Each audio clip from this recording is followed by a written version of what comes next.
Berikut ini bilangan bulat yang bernilai ganjil untuk setiap bilangan bulat n adalah untuk pilihan A, misalkan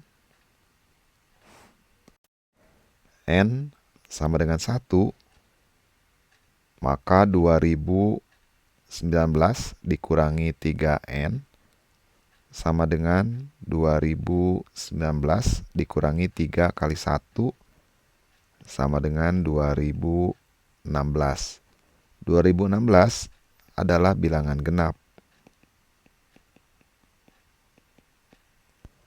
Jadi yang A bukan bilangan ganjil. Pilihan B, 2019 dikurangi n sama dengan 2019, tadi dimisalkan n-nya 1, sama dengan 2018. Ini juga adalah bilangan genap, bukan ganjil. Jadi pilihan B juga salah. Yang kita cari adalah bilangan ganjil. Pilihan C, 2019 tambah 2n sama dengan 2019 ditambah 2 kali 1, n-nya tadi dimisalkan 1. 2 kali 1, 2, 2019 tambah 2, 2021. Ini adalah ganjil.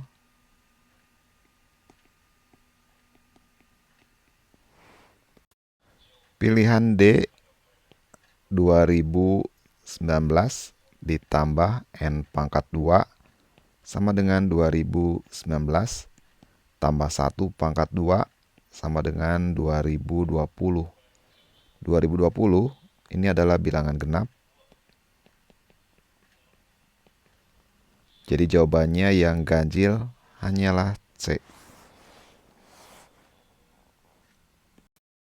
Diketahui A adalah himpunan yang memiliki 3 anggota. Hasil penjumlahan setiap 2 bilangan anggota A adalah 1209, 1690, dan 2019.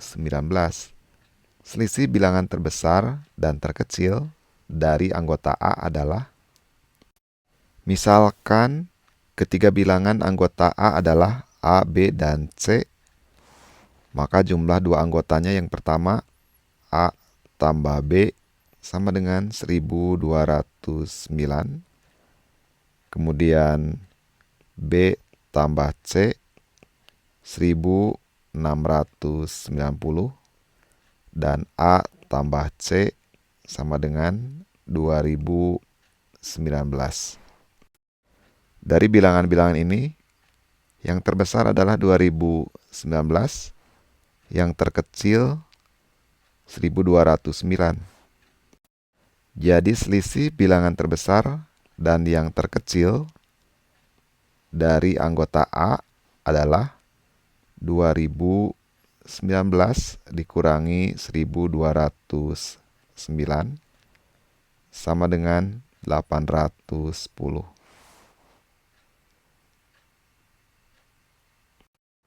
Perhatikan gambar berikut ini. Jika sudut ABE tambah sudut ACE tambah sudut ADE sama dengan 96 derajat, besar sudut AOE adalah, yang ini sudut ABE, kemudian ACE tambah ADE, ABE, ACE, ADE, jumlahnya adalah 96 derajat. Sudut ABE menghadap busur AE, ACE menghadap busur AE, ADE menghadap busur AE. Jadi ketiga sudut menghadap busur yang sama. Dan ketiga-tiganya berada pada lingkaran. Artinya ketiga sudut adalah sudut keliling yang menghadap pada busur yang sama. Sehingga besarnya akan sama. Misalkan besar sudutnya adalah X. Maka dari soal diketahui ABE X ditambah ACE X ditambah ADE X jumlahnya adalah 96 derajat. 1X tambah 1X, 2X tambah 1X, 3X sama dengan 96. Sehingga X sama dengan 96 dibagi 3 sama dengan 32 derajat. Ditanyakan besar sudut AOE. AOE adalah sudut pusat karena sudutnya ada di pusat lingkaran dan menghadap busur yang sama dengan sudut keliling tadi, yaitu busur AE, sama dengan ABE menghadap busur AE, tapi posisinya ada di pusat. Sehingga karena AOE sudut pusat dengan menghadap busur yang sama, maka besar sudut AOE harus sama dengan 2 kalinya dari besar sudut ABE. Sama dengan 2 kali ABE sama dengan X. X sama dengan 32. 2 kali 32 sama dengan 64 derajat.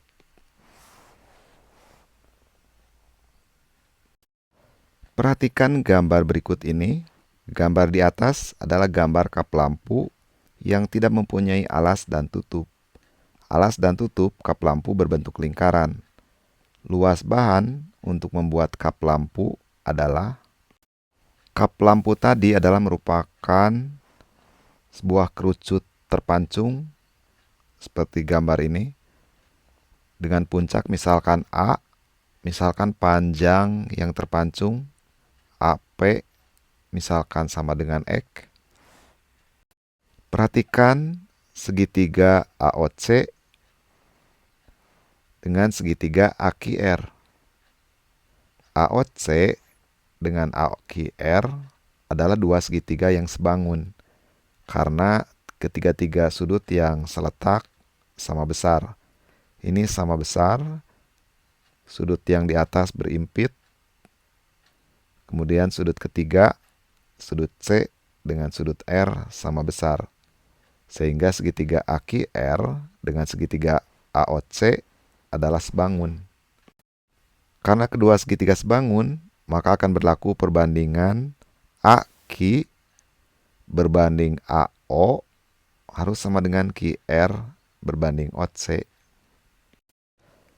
Ini X-nya bukan di sini, tapi misalkan X-nya adalah panjang AQ, misalkan X.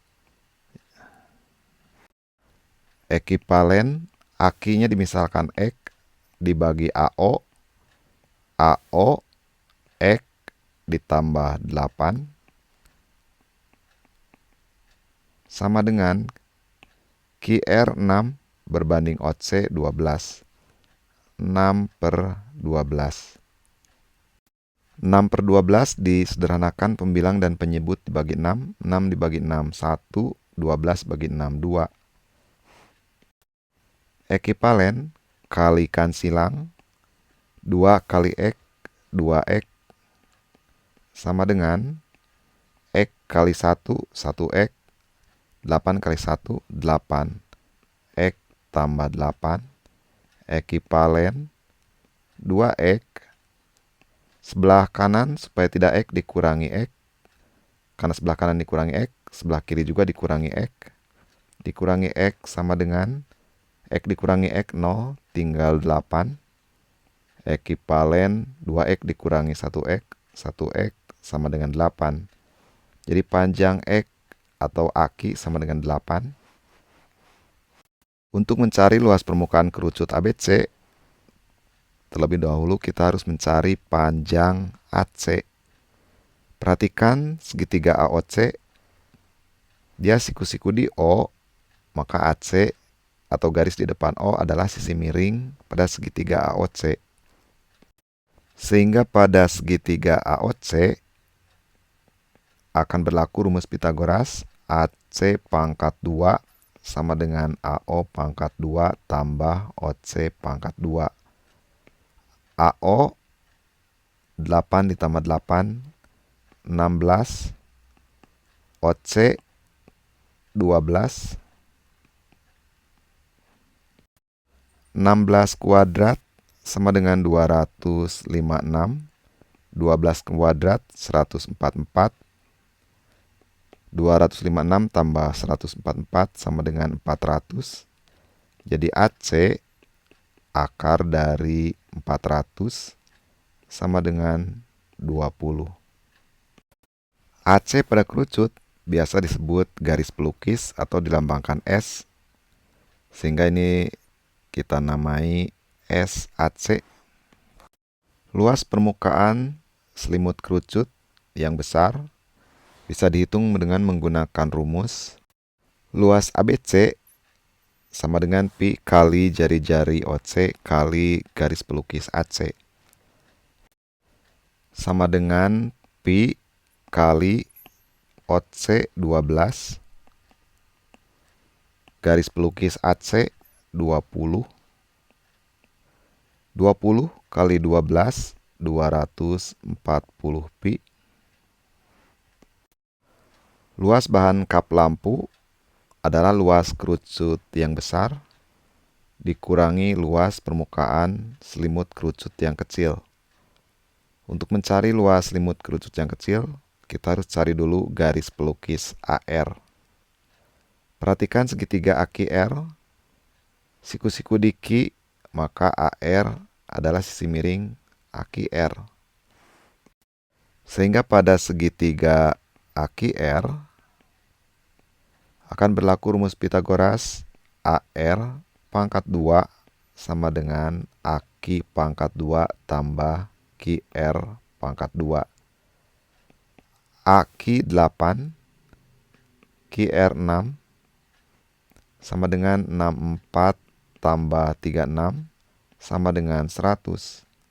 Maka panjang AR sama dengan akar dari 100 sama dengan 10. AR adalah garis pelukis kerucut yang atas yang kecil. Garis pelukis biasa dilambangkan S, kita namai AR, sama dengan 10.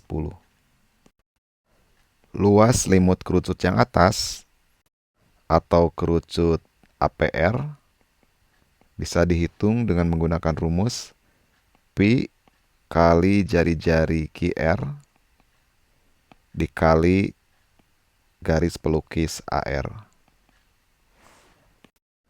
Sama dengan pi jari-jari QR 6, garis pelukis AR 10, 6 kali 10, 60 kali pi. Maka luas bahan untuk membuat kap lampu sama dengan luas permukaan kerucut ABC dikurangi luas kerucut yang kecil APR sama dengan 240 pi dikurangi 60 pi sama dengan 180 pi. Sama dengan 180 dikali pi, pi-nya adalah 3,14. 180 dikali 3,14 sama dengan 565,2 cm persegi. Jadi luas bahan untuk membuat kap lampu adalah 565,2 cm persegi. Parabola Y sama dengan AX kuadrat tambah BX tambah C mempunyai puncak di P, P dan titik potong dengan sumbu Y di titik 0, negatif P. Jika P tidak sama dengan 0, maka bilangan B adalah Y sama dengan AX kuadrat tambah BX tambah C. Memotong sumbu Y di titik 0, negatif P. Artinya X sama dengan 0 dan Y-nya sama dengan negatif P harus memenuhi persamaan ini. Ganti Y-nya dengan negatif P dan ganti X-nya dengan 0. Sehingga persamaannya diperoleh Y-nya ganti dengan negatif P sama dengan A kali X kuadrat, X-nya ganti dengan 0, ditambah B kali X, X-nya 0, tambah C. Ekivalen negatif P sama dengan A kali 0, 0, B kali 0, 0, tinggal C. Dengan titik puncak parabola, koordinatnya adalah P, P. P, P ini artinya X-nya di titik puncak sama dengan P. Y di titik puncak sama dengan P. X di titik puncak untuk persamaan parabola ini adalah X P sama dengan negatif B dibagi 2A. Dengan B adalah koefisien dari X, A koefisien dari X kuadrat. Diketahui X di titik puncak sama dengan P. Sama dengan P. Ini ekivalen, kalikan silang 2A kali P sama dengan negatif B. Ekivalen A sama dengan negatif B dibagi 2P. Kemudian Y di titik puncak rumusnya adalah negatif B kuadrat dikurangi 4AC dibagi 4A. Dengan A adalah koefisien X kuadrat, B adalah koefisien X, C adalah konstanta. Dari soal diketahui Y di titik puncak sama dengan P. Dengan Y di titik puncak sama dengan P. Sehingga ekivalen P sama dengan negatif B kuadrat dikurangi 4 kali A. A-nya adalah negatif B dibagi 2P kali C. Ini A-nya. Dibagi 4A. A-nya negatif B per 2P. Dan C, C-nya sama dengan negatif P. Ganti C-nya dengan negatif P. 4 dibagi 2 sama dengan 2. 4 dibagi 2 sama dengan 2. P dibagi P sama dengan 1. Ekivalen P sama dengan negatif B kuadrat negatif 2 kali negatif B positif 2B kali negatif 1 jadi negatif 2B. Negatif 2B dibagi 2 kali negatif B, negatif 2B dibagi P. Negatif 2B dibagi P. Kalikan silang P dengan negatif 2B per P. Diperoleh ekivalen P kali negatif 2B dibagi P sama dengan yang ini. Negatif B kuadrat dikurangi 2B. P dibagi P sama dengan 1. Ekivalen negatif 2B sama dengan negatif kali B kuadrat, negatif B kuadrat, negatif kali negatif 2B, positif 2B. Pindahkan negatif 2B ke sebelah kanan, ganti tandanya dengan lawannya. Jadi yang sebelah kiri tinggal 0 sama dengan negatif B kuadrat tambah 2B ditambah 2B. Ini ekivalen 0 sama dengan negatif B kuadrat ditambah 2B tambah 2B, 4B. Ekivalen 0 sama dengan B kali negatif B ditambah 4. B kali negatif B pangkat 2. B kali 4, 4B. B kali yang di dalam kurung hasilnya sama dengan 0. Maka kemungkinannya B sama dengan 0. Karena kalau B 0, 0 kali berapapun yang dalam kurung, hasilnya adalah 0. Atau yang dalam kurung 0. Karena kalau yang dalam kurung 0, berapapun B, 0 kali B sama dengan 0. Jadi kemungkinannya adalah B sama dengan 0 atau yang dalam kurung yang sama dengan 0. Negatif B, 4-nya pindahkan ke sebelah kanan jadi negatif 4 atau B sama dengan 4.